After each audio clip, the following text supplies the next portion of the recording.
Bruce here from CMJ, standing outside with the guys from The Sword, with JD, with Brian, with Trivet, and with Kyle. I didn't even do that in order. You're releasing a concept album within an age that's strongly single-oriented. How do you feel this is going to translate within that iTunes world of one song at a time?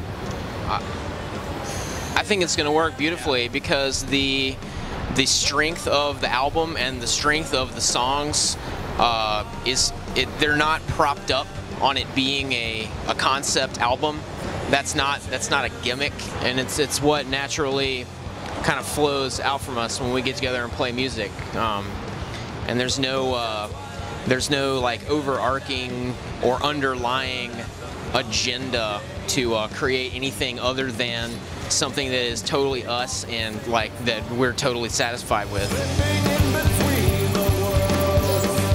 I think you guys have your own brand, whereas some of the other people are just kind of coming from, you know, this is what 30 years have been done before us, so we're just going to do it. Can you kind of tell me, is that a conscious decision? Is that something that you've, it just has evolved that way?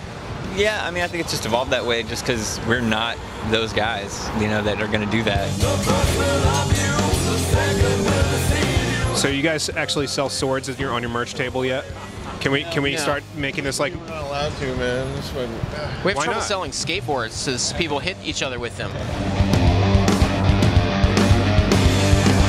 A lot of metal bands, I feel, over the last 5 or 6 years have kind of tried to shed those more aggressive roots and put out an acoustic record or some type of singer-songwriter thing. Do you guys see that happening in the same way that, like, you know, the Clown from Slipknot put out that To My Surprise stuff, or a lot of these more hardcore artists are putting out, you know, singer-songwriter albums? I think if some of these dudes that all they do is go, I think if any of them can actually hold a note and sing, then they should do that and calm down a little bit.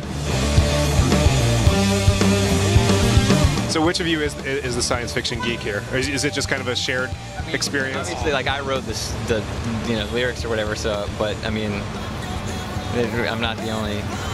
We all love space. Yeah. I'm afraid of asking you this question, but I'll ask it anyway because that's what I do. You've toured with Metallica. Did you steal anything? Just a couple cables, some pedals, and little things. They don't even know what happened to that shit. Yeah.